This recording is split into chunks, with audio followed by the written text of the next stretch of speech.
मंडळी नमस्कार. कृषी दर्शन कार्यक्रमात मी आपलं मनापासून स्वागत करतो. वृक्षवल्ली आम्हा सोयरे वनचरे, संत तुकारामांची ही उक्ती फक्त महाराष्ट्रातच नाही तर जगभर प्रसिद्ध आहे. यात ते हेच म्हणतात की वृक्ष, प्रकृती आणि वन यांचं आपल्या आयुष्यात अनन्यसाधारण महत्त्व आहे आणि कायमच राहील. पण आज जेव्हा आपण प्रकृतीचा विविध कार्यांमुळे ऱ्हास होताना बघतो तेव्हा आवश्यकता असते जनजागृतीची आणि त्यासाठी विविध गोष्टींचं आयोजन करण्यात येतं. असंच एक महत्त्वाचं आयोजन असतं वन महोत्सवाचं. मंडळी, आज वन महोत्सव सप्ताहानिमित्त एक विशेष कार्यक्रम पाहूया. हरित महाराष्ट्र, समृद्ध महाराष्ट्र. आणि याविषयीची माहिती देण्याकरता आज आपल्या कार्यक्रमात आपल्यासोबत आहेत वन परिक्षेत्र अधिकारी हिरालाल चौधरी. सर, आजच्या कृषी दर्शन कार्यक्रमात आपलं मनापासून स्वागत करतो. नमस्कार. नमस्कार सर, आजचा आपला इतका महत्त्वाचा विषय जनजागृतीच्या निमित्ताने म्हणा किंवा वन महोत्सवाच्या आयोजनाच्या निमित्ताने म्हणा, तर सर्वप्रथम या कार्यक्रमाच्या सुरुवातीला आपण स्वतः वनपरिक्षेत्र अधिकारी आहात, तर सर आपल्या विषयाकडे आता येऊया. शासनानं वन महोत्सवानिमित्त एक विशेष निर्णय घेतलेला आहे. तो निर्णय काय आणि त्याची पार्श्वभूमी, उद्दिष्ट नक्की काय याबद्दल सांगा. आपण सगळे जाणतात की राष्ट्रीय वन धोरण जे आहे, ज्याला आपण फॉरेस्ट पॉलिसी 1988 जी आहे, त्या अनुषंगाने आपलं जे भौगोलिक क्षेत्र आहे त्याच्या साधारण आपला जो भूभाग आहे तो 33% जो आहे ते वृक्षाच्छादन किंवा वनाच्छादन असणं आवश्यक आहे. सद्यस्थितीमध्ये महाराष्ट्रामध्ये हे जे प्रमाण आहे ते जवळपास 21.25% एवढं आहे. म्हणजे जवळपास 11.75% हे जे प्रमाण आहे ते कमी आहे. त्यामुळे आपण सगळे जाणताच, आता आपण बघतोय की पावसाची अनिश्चितता असेल, हवामान बदल असेल, वातावरणीय बदल असतील, तापमानात झालेली वाढ असेल, यासारख्या विविध जे संकट आहेत, तर या सगळ्यांशी जर आपल्याला सामना करायचा असेल, ह्या आव्हानांना जर तोंड द्यायचं असेल, तर आपल्याला आपलं जे हे वृक्षाच्छादन आहे, हे जे हरित आच्छादन आहे ते वाढवणं गरजेचं आहे. आणि त्या अनुषंगानेच माननीय मुख्यमंत्री आदरणीय देवेंद्रजी फडणवीस यांच्या महत्त्वाकांक्षी नेतृत्वात यावर्षी हरित महाराष्ट्र या आयोगाची स्थापना करण्यात आली आहे. आणि या अनुषंगाने 2047 पर्यंत आपल्याला 300 कोटी वृक्षांची लागवड करायची आहे. म्हणजे आपण जो दरवर्षी वन महोत्सव हा कार्यक्रम हाती घेतो, त्यामध्ये टप्प्याटप्प्याने आपल्याला हे जे आपलं लक्ष आहे ते निर्धारित करायचं आहे. हरित महाराष्ट्र 2047 हे जे राज्य शासनाने विकसित महाराष्ट्र 2047चं जे एक महत्त्वाकांक्षी लक्ष जे डोळ्यासमोर ठेवलं आहे, त्याचा हा अविभाज्य घटक आहे. आणि त्या अनुषंगाने माननीय मुख्यमंत्री महोदयांनी याचा वेळोवेळी उल्लेख केलेला आहे आणि त्याच्यावर त्यांचा खूप मोठा भर आहे. त्याचबरोबर वन विभागाचे आता जे मंत्री महोदय आहेत आदरणीय गणेशजी नाईक साहेब, यांचा सुद्धा या अनुषंगाने मोठा पाठपुरावा सुरू आहे. आपण सगळेच जाणतो आपलं महाराष्ट्र जे आहे ते नैसर्गिकदृष्ट्या वनांच्या अनुषंगाने संपन्न आहे, समृद्ध आहे. जैवविविधतेचा मोठा ठेवा आपल्याला लाभलेला आहे. परंतु याचबरोबर आपण देशामध्ये एक महत्त्वाचं आणि विकसित राज्य आहोत. तर मग हा विकास आणि हा पर्यावरणीय समतोल आपल्याला जर ठेवायचा असेल, त्याचा समतोल ठेवायचा असेल आणि एक शाश्वत महाराष्ट्र घडवायचा असेल, तर भौतिक आणि आर्थिक विकास साधत असतानाच आपल्याला पर्यावरणीय विकास साधणं, वनांचं वन्यजीवांचं संरक्षण करणं आणि त्या अनुषंगानेच हे जे हरित आच्छादन आहे त्याचा टक्का वाढवणं हे सुद्धा गरजेचं आहे. आमचे जे सध्याचे प्रधान मुख्य वन संरक्षक आणि वनबल प्रमुख आहेत त्यांचं नेहमीच असं म्हणणं आहे की ही जी झाडं आहेत ती केवळ हिरवाई नसून तो जीवनाचा श्वास आहेत. कारण झाडं ही फक्त आपल्याला ऑक्सिजन देतात असं नाही, तर जगण्याचं जे माध्यम आहे ते आपल्याला झाडं उपलब्ध करून देतात. ह्या झाडांच्या सावलीत अनेक पशुपक्षी यांचा किलबिलाट आपल्याला ऐकू येतो आणि या निसर्गाच्या कुशीतच आपल्याला मानवी जीवन जे मानवी सहजीवन जे ते शांततेने अनुभवायला मिळतं. संस्कृत मध्ये काही ओळी आहेत की वनेषु वसंती देवाहा, वनेषु वसंती देवाहा तत्रैव शांती लभ्यते. याचा अर्थ असा आहे की वनांमध्ये देव हा अस्तित्वात असतो आणि आपण ज्या वनांमध्ये जर गेलो तर आपल्याला शांतीचा अनुभव होतो. आपण आता जी आपली सगळी जी जीवनशैली आहे ती अतिशय धकाधकीची झाली आहे. त्यामुळे ह्या वनांकडे आपण वने म्हणून न बघता आपल्या आयुष्याचा, आपल्या सहजीवनाचा एक अविभाज्य घटक म्हणून बघितलं पाहिजे. आणि त्यामुळेच हा जो हरित महाराष्ट्र, समृद्ध महाराष्ट्र, त्या अनुषंगाने आपण वन महोत्सव हा शासनाचा अतिशय महत्वाकांक्षी जो प्रकल्प आहे तो राबवत आहोत. नक्कीच. म्हणजे तुमच्या या उत्तरात एक पूर्ण आढावा तुम्ही दिलात की वनमहोत्सव नक्की म्हणजे त्याच्याप्रती एक आपली देवासारखी भावना पाहिजे वनांप्रती, तरच हे जे वनमहोत्सव आहे ते साकार होऊ शकतं. सर, आपल्या उत्तरात आपण बऱ्याचशा गोष्टी सांगितल्यात. त्यात हरित महाराष्ट्र आयोगाबद्दल आपण बोललात की या वनमहोत्सवाचं हे जे उद्दिष्ट आहे ते हरित महाराष्ट्र आयोगाच्या अंतर्गत आहे. तर एकूणच शासनाच्या दीर्घकालीन काय अशा योजना आहेत आणि त्यात हरित महाराष्ट्र आयोगाचं काय योगदान आहे या सगळ्याबद्दल पुनश्च एकदा आपण सांगावं. काय होत होतं की आपल्याला हे जे वृक्षारोपण करायचं आहे त्याचं एक प्रभावी नियंत्रण, नियोजन आणि त्यासाठी आर्थिक तरतूद असावी म्हणून माननीय मुख्यमंत्री महोदयांचा हा आग्रह होता आणि त्यासाठी त्यांनी या हरित आयोगाची स्थापना केलेली आहे. आपल्याकडे शासनाला आर्थिक स्तरावर मदत करण्यासाठी किंवा सल्ला देण्यासाठी मित्रा नावाची एक संस्था आहे, जिचे जे अध्यक्ष आहेत ते प्रवीण परदेशी सर आहेत. तर त्यांच्याच नेतृत्वात ह्या हरित आयोगाची सुद्धा स्थापना केलेली आहे.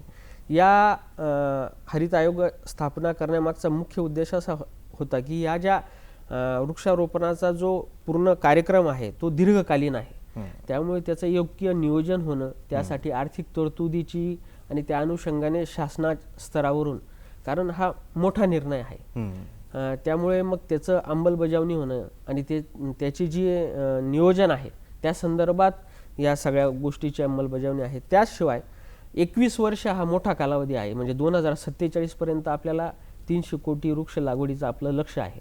त्यामुळे मग प्रत्येक वर्षी त्याचा कशा पद्धतीने हे नियोजन करायचं आहे. आणि मुख्यत्वे काय होतं की आतापर्यंत वन विभाग हेच केवळ वृक्षारोपण किंवा ह्या मोहिमेचं सगळा भाग बघत होतो, परंतु हरित महाराष्ट्रामध्ये आपल्याला जे शासकीय सगळे जे विभाग आहेत ते सुद्धा यात आपल्याला त्यांचं सुद्धा योगदान जे आहे ते महत्त्वाचं आहे. त्याचबरोबर वृक्षारोपण ही केवळ वन विभागाची मोहीम न राहता ती एक लोक चळवळ व्हावी, त्या अनुषंगाने नियोजन आता यापुढे होणार आहे. विद्यार्थी असतील, समाजाचे सर्व घटक असतील, शेतकरी बांधव असतील, त्याचबरोबर बिगर शासकीय संस्था असतील, शासनाची वन विभागाव्यतिरिक्त जे शासकीय विभाग आहेत त्यांचं जे समावेश आपण या सगळ्या मोहिमेत करतो आहोत, त्या अनुषंगाने या हरित आयोगाची स्थापना करण्यात आलेली आहे. नक्कीच, आणि ही खूप महत्त्वाची बाब आहे. या अनुषंगाने आम्हाला सांगा की यंदाचा जो वन महोत्सव आहे यावर्षी जो होणार आहे, तर दरवर्षीप्रमाणे यावर्षी तो महोत्सव कधी साजरा होणार आहे आणि याचं काय असं विशेष महत्त्व राहणार आहे? दरवर्षी आपण वन महोत्सव जो आहे तो 15 जून ते 30 सप्टेंबर या कालावधीसाठी आपण साजरा करत असतो. मोठ्या प्रमाणावर या कालावधीत वृक्ष लागवड व्हावी, वृक्षांचं जतन व्हावं. आपण सगळे जाणतो की आपला हा जो कालावधी हा पावसाळ्याचा असतो. साहजिकच या वेळेत आपण जर वृक्षांची रोपांची लागवड केली तर त्या त्या रोपांची जी आपण म्हणूया की टक्केवारी आहे किंवा वाढ आहे, जिवंत राहण्याची जी टक्केवारी ती जास्त असते. आणि मग या काळात सर्व समाज घटकांना, विविध यंत्रणांना रोपे उपलब्ध व्हावीत आणि त्यांनी वृक्षारोपण करावं, या मागचा हा हेतू आहे. आणि मग त्या अनुषंगाने आपण सवलतीच्या दरात सर्व यंत्रणांना रोपे उपलब्ध करून देतो. आणि त्यामुळे मग हा जो वन महोत्सवचा कालावधी अतिशय महत्त्वाचा आहे. नक्कीच. आपण आत्ताच बोललात की सवलतींच्या दरात बऱ्याच गोष्टी उपलब्ध होऊ शकतात. तर आमचे जे दर्शक आहेत ते बऱ्याच प्रमाणात शेतकरी बंधू भगिनी आहेत. तर यांच्यासाठी शासनाने काही रोपांचे कुठले दर, सवलतीचे दर वगैरे काही असे ठरवले आहेत का, याबद्दल सांगा. यस, म्हणजे नुकतंच महाराष्ट्र शासनाने त्या संदर्भातला जो शासकीय निर्णय आहे तो जारी केलेला आहे. त्यामध्ये आपल्याला वन महोत्सव काळामध्ये आपण जी रोपवाटिके, आपल्या ज्या शासकीय रोपवाटिका आहेत, ज्या प्रादेशिकच्या असतील किंवा सामाजिक वनीकरण विभागाच्या असतील, या शासकीय रोपवाटिकांमध्ये आपण रोपे उपलब्ध केलेली आहेत. आणि याच्यामध्ये आपल्याला जे दर दिलेले आहेत ते सुद्धा सवलतीचे दिलेले आहेत. वन महोत्सव कालावधीमध्ये आपण ह्या रोपांची ग्रेडिंग केलेली आहे, म्हणजे त्याची प्रतवारी केलेली आहे, ABC. आणि कारण काय होतं की जसं रोपाची वाढ असेल, रोपाच्या भौतिक त्याच्या ज्या गुणवत्ता असेल, त्या अनुषंगाने आपण त्याची ही वर्गवारी केलेली आहे. आणि साधारणतः 18 रुपयापासून तर 8 रुपयापर्यंत ही रोपं उपलब्ध आहेत. तोच वन महोत्सव या कालावधी व्यतिरिक्त हा जो दर आहे तो दुपटीचा असतो. म्हणजे जर आपण प्रतवारीचं जे रोप आहे ते जर वन महोत्सव कालावधीत 18 रुपयाचं असेल तर तेच रोप आपलं 36 रुपयाचं हे वन महोत्सव कालाव्यतिरिक्त असतं. त्यामुळे मोठी तफावत असते. त्याचबरोबर माफ करा, तुम्हाला इथेच थांबवावं लागेल. वेळ झाली एका छोट्याशा विश्रांतीची. मंडळी, कुठेही जाऊ नका, पाहत राहा कृषी दर्शन कार्यक्रम. भेटूया एका छोट्याशा विश्रांतीनंतर.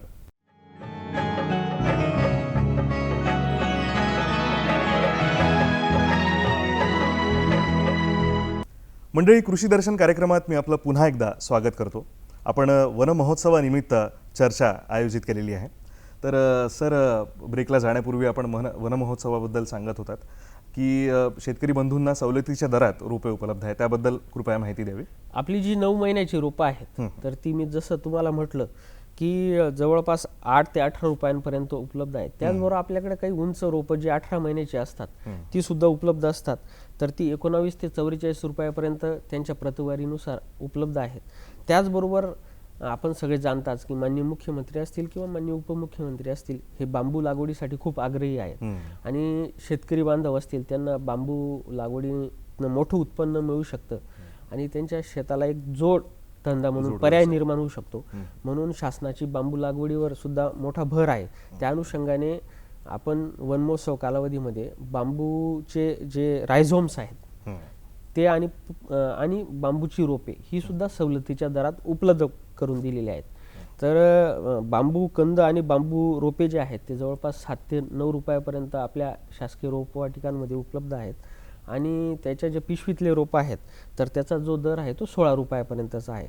तर या शासकीय दरात आणि सवलतीच्या दरात जी रोपं उपलब्ध आहेत तर त्याचा सर्वच यंत्रणांनी, शेतकरी बांधवांनी नक्कीच फायदा घ्यावा असं मी वन विभागामार्फत आपल्याला आवाहन करेल. नक्कीच सर. यासोबत शाळा, महाविद्यालय आणि इतर विद्यार्थी आहेत, त्यांना काही सवलती आहेत का, किंवा त्यांच्यासाठी इतर काही तरतूद केली गेली आहे का?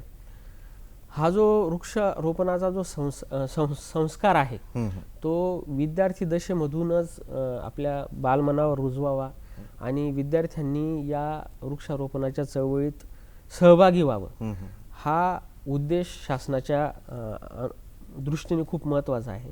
त्यामुळेच आपण प्रत्येक शाळेला, जर आपल्याला शाळा, महाविद्यालय असतील, त्यांनी जर आपल्याकडे मागणी केली आणि त्यांच्याकडे जर जागा उपलब्ध असेल तर प्रति रोप 1 रुपया या दराने, एवढ्या माफक दराने आपण 200 रोपं ही एका शाळेला किंवा एका महाविद्यालयाला उपलब्ध करून देऊ शकतो. आणि मग विद्यार्थ्यांनी आणि शाळेच्या व्यवस्थापनाने त्यांच्या त्या आवारामध्ये ही झाडं लावायची आहेत, जेणेकरून काय होईल की विद्यार्थ्यांमध्ये वृक्षारोपणाचा जो संस्कार आहे तो बिंबवणं आणि पुढच्या पिढीला वने आणि वन्यजीव आणि ह्या सगळ्या चळवळीमध्ये, ह्या मोहिमेमध्ये त्यांना सहभागी करून घेणं हा एक मुख्य उद्देश आपला आहे. सर, यासोबतच सांगा, काही महत्त्वाच्या संस्था असतील किंवा यंत्रणा असतील त्यांना सुद्धा काही मोफत रोपं वगैरे देण्याची शासनाने काही तरतूद केली आहे का? हो, नक्कीच. जे शासनाचे इतर विभाग आहेत आणि त्यांच्याकडे बऱ्याचदा जागा उपलब्ध असते, परंतु त्यांच्याकडे रोपे निर्मितीचं जे आहे ती सगळी संस्था किंवा मग त्या अनुषंगाने गोष्टी उपलब्ध नसतात. तर अशा शासकीय विभागांना आपण मोफत रोपे उपलब्ध करून देतो आहोत. प्रति हेक्टरी 1000 रोपे. अच्छा. हा, एवढं आपली जी आहे ती मर्यादा आहे. तर 1000 रोपांपर्यंत आपण त्यांना रोपं उपलब्ध करून देणार आहोत. तसंच ज्या पोलीस आणि संरक्षण दलाच्या ज्या जागा आहेत त्या खूप मोठ्या प्रमाणावर आपल्याकडे उपलब्ध आहेत आणि त्यांच्याकडे मनुष्यबळ पण आहे. तर त्यांना सुद्धा प्रत्येक संस्थेला किंवा प्रत्येक त्या कार्यालयाला आपण 5000 पर्यंत रोपं जी आहेत ती मोफत उपलब्ध करून देणार आहोत, जेणेकरून ही जी वन महोत्सवाची जी मोहीम आहे आणि आपली जी हरित महाराष्ट्र, समृद्ध महाराष्ट्र हे जे आपल्या माननीय मुख्यमंत्र्यांनी जे स्वप्न पाहिलेलं आहे, तर त्या उद्देशाने ह्या सगळ्या ज्या बाबी आहेत त्या आपण उपलब्ध करून दिलेल्या आहेत. यांचं जे स्वप्न आहे पूर्ण होण्यास म्हणजे सगळ्या ज्या तरतुदी केल्या गेलेल्या आहेत, तर नक्कीच येणारे दिवस आपले सोनेरी दिवस असतील, यात काहीच प्रश्न नाही. तर सर, यानंतरचा सगळ्यात महत्त्वाचा प्रश्न म्हणजे या ज्या योजना आपण सांगितल्यात, तर या योजनांची माहिती कशी घ्यावी, याचा लाभ कसा घ्यावा आणि रोपांची मागणी करण्याकरता म्हणा किंवा इतर कामांसाठी ही जी संपूर्ण प्रक्रिया आहे ही कशा प्रकारे ही यंत्रणा काम करते, याबद्दल सांगा. महत्त्वाचं म्हणजे ही सगळी जी रोपं आहेत ती आपल्या प्रादेशिकच्या असतील किंवा सामाजिक वनीकरण विभागाच्या ज्या असतील त्यांच्या रोपवाटिकेमध्ये उपलब्ध आहेत. आणि प्रादेशिकचे उपवन संरक्षक असतील किंवा सामाजिक वनीकरण विभागाचे जिल्हा स्तरावर विभागीय वन अधिकारी आहेत, तर त्यांच्याकडे आपल्याला रीतसर एक अर्ज करायचा आहे. आपण ज्या आस्थापनाचे प्रमुख आहोत त्या आस्थापनाच्या कार्यालयाच्या पत्रावर आपण मागणी करायची रोपांची आणि त्यामध्ये स्पष्ट उल्लेख करायचा आहे. त्याच्या संदर्भातला एक नमुना जो आहे तो अर्जाचा तो आपल्याकडं आहे आणि तो प्रत्येक कार्यालयात सुद्धा उपलब्ध आहे. तर त्यात आपण आपल्या सर्व ज्या सविस्तर माहिती जी ती भरायची आहे आणि मग त्या अनुषंगाने आपण जर मागणी केली तर आपल्याला रोपं उपलब्ध करून देता येतील. फक्त त्या ज्या यंत्रणा आहेत किंवा ज्या संस्था आहेत तर त्यांनी आपल्या स्वखर्चाने ती रोपे उचलणं आणि तिथून त्याची वाहतूक करून रोपवनाच्या जागेपर्यंत नेणं हा खर्च जो आहे तो त्यांनी स्वतः करायचा आहे. अशा पद्धतीने ती आपल्याला आपण रोपे उपलब्धतेची जी बाब आहे तर ती पूर्ण करणार आहोत. वेळ झाली एका छोट्याशा विश्रांतीची. मंडळी, कुठेही जाऊ नका, पाहत राहा कृषी दर्शन कार्यक्रम. भेटूया एका छोट्याशा विश्रांतीनंतर.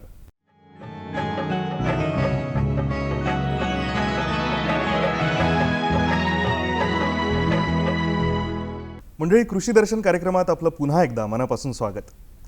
सर, वृक्ष लावणं ही तर एक बाब झाली, पण वृक्ष जगवणं सुद्धा एक महत्त्वाची जबाबदारी बनते.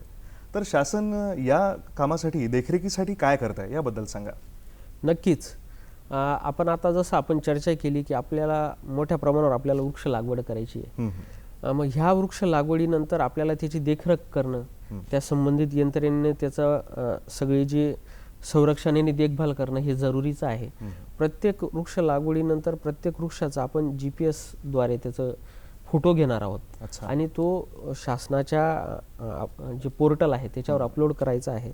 आपण जर बघायला गेलं तर आपल्या महाराष्ट्र शासनाचं सुद्धा तसं पोर्टल आहे आणि माननीय पंतप्रधान महोदय जे आहेत त्यांच्या पण एक पेड मा के नाम हे अतिशय महत्त्वाकांक्षी जे प्रकल्प आहेत तर त्याचं पण एक आपण पोर्टल शासनाने तयार केलेलं आहे. त्याच्यावर सुद्धा आपण हे फोटो आपल्याला अपलोड करायचे जर आपण त्या एक पेड मा के नाम या योजनेअंतर्गत वृक्षारोपण केलं तर. त्याचबरोबर आपण आता ड्रोनचा सुद्धा काही ठिकाणी वापर करणार आहोत जिथे मोठ्या प्रमाणावर वृक्ष लागवड होणार आहे, जेणेकरून आपल्याला या सगळ्यांचं जे आहे ते संरक्षण आणि त्याचं देखभाल जे आहे ते करणं सोयीचं होईल. त्याचबरोबर आपल्याला ऑक्टोबर आणि मे या 2 महिन्यांमध्ये किती रोपे जिवंत आहेत याची एक टक्केवारी सुद्धा नोंद करायची आहे आणि ती शासनाला कळवायची आहे. त्यामुळे जे यंत्रणा वृक्षारोपण करणार आहेत त्यांच्याकडनं पण असा जो अहवाल आहे ते आपल्याला वन विभागामध्ये जे उपवन संरक्षक कार्यालय असतील किंवा सामाजिक वनीकरण कार्यालय आहेत त्यांना सादर करायचं आहे. त्यामुळे पूर्णतः शासन यावर नजर ठेवून असणार आहे आणि वन विभाग याचं नियंत्रण करणार आहे. वा, खूप छान. आणि सर सध्या आपण वनपरिक्षेत्र अधिकारी म्हणून नांदूर मध्यमेश्वर अभयारण्यात कार्यरत आहात, तर या अनुभवाबद्दल काय सांगाल? नक्कीच नांदूर मध्यमेश्वर अभयारण्य जे आहे ते महाराष्ट्रातलं पहिलं रामसर दर्जा प्राप्त असलेलं पाणथळ क्षेत्र आहे. अच्छा. अतिशय सुंदर हे क्षेत्र आहे. नाशिक जिल्ह्यामध्ये हे वसलेलं आहे आणि सध्या मी तिथं कार्यरत आहे. पक्ष्यांसाठी हे खूप प्रसिद्ध आहे नांदूर मध्यमेश्वर अभयारण्य. आणि आपल्याकडे जवळपास 300 पेक्षा जास्त प्रकारचे पक्षी इथं आढळतात. त्यापैकी जवळपास 150 प्रकारचे पक्षी हे युरोप असेल, त्याचबरोबर मध्य आशिया असेल आणि आपल्या उत्तरेकडचा जो भाग आहे तिथून हजारो किलोमीटरचा प्रवास करून नांदूर मध्यमेश्वरला येत असतात. नांदूर मध्यमेश्वर अभयारण्याची जैवविविधता खूप संपन्न आहे. आपल्याकडे जवळपास 550 पेक्षा जास्त प्रकारच्या वनस्पती आहेत. 40 प्रकारचे फुलपाखरं आहेत. त्याचबरोबर जे चतुर आहेत त्यांच्या 25 पेक्षा जास्त प्रजाती आहेत. आणि गोड्या पाण्यातील माशांची ज्या प्रजातींची संख्या आहे ती देखील 25 ते 30 आहे. आणि विशेष म्हणजे ह्या माशांच्या प्रजातीमध्ये शालिनी बार्ब आणि देवलाली मिलो या 2 प्रजाती ज्या आहेत त्या प्रदेशनिष्ठ आहेत, म्हणजे त्या केवळ आपल्या ह्याच भागात आढळतात. त्यामुळे जैवविविधतेच्या दृष्टीने नांदूर मध्यमेश्वर अभयारण्य अतिशय समृद्ध आहे, संपन्न आहे. आणि मी सगळ्या निसर्गप्रेमींना आणि पक्षी निरीक्षकांना ही विनंती करेल की आपण नांदूर मध्यमेश्वर अभयारण्याला जरूर भेट द्यावी आणि निसर्गाचा आस्वाद घ्यावा. इथे आम्ही एक चांगल्या प्रकारचं निसर्ग पर्यटन करण्याच्या सोयी आणि सुविधा उपलब्ध करून दिली आहे. नक्कीच. आणि सर आजच्या पूर्ण विषयाच्या अनुषंगाने आपण आपल्या दर्शकांना, लोकांना काय सांगू इच्छिता? मी आता आपल्या या सगळ्या दर्शकांना हे आवाहन करू इच्छितो की हा जो आपल्याला वनांचा, निसर्गाचा, पर्यावरणाचा जो ठेवा लाभलेला आहे तर तो आपल्या ज्या जुन्या पिढ्या आहेत त्यांनी आपल्याला हस्तांतरित केला आहे. आणि तो जो ठेवा आहे तर तो आपल्याला त्याच्यात अजून भर टाकून तो वाढवून आपल्याला पुढच्या पिढ्यांना हस्तांतरित करायचा आहे. त्यामुळे वन महोत्सव असेल किंवा वृक्षारोपण असेल हे केवळ वन विभागाचं काम नसून ती एक लोक चळवळ आहे. यामध्ये सर्व समाजाचे घटक, सर्व विभाग, विद्यार्थी, विशेष करून विद्यार्थी यांनी सामील व्हायचं आहे आणि याला एक लोक चळवळीचं स्वरूप द्यायचं आहे. त्यामुळे या वन महोत्सवानिमित्त आणि आपले जे माननीय मुख्यमंत्री आहेत, माननीय वनमंत्री आहेत, यांच्या मार्गदर्शनात आपण जो हरित महाराष्ट्र, समृद्ध महाराष्ट्र हे जे ध्येय, हे जे उद्दिष्ट आपल्या डोळ्यासमोर ठेवलं आहे त्यामध्ये आपण सर्वांनी अतिशय प्रेरणेने, अतिशय ऊर्जेने सहभागी व्हावं असं वन विभाग म्हणून मी आपल्याला आवाहन करू इच्छितो. सर, कृषी दर्शन कार्यक्रमात आपण वेळात वेळ काढून आलात आणि हरित महाराष्ट्र, समृद्ध महाराष्ट्र या वन महोत्सवानिमित्त विशेष कार्यक्रमात इतकी महत्त्वपूर्ण माहिती दिलीत त्याबद्दल हिरालाल चौधरी सर, आपल्या मनापासून धन्यवाद. धन्यवाद.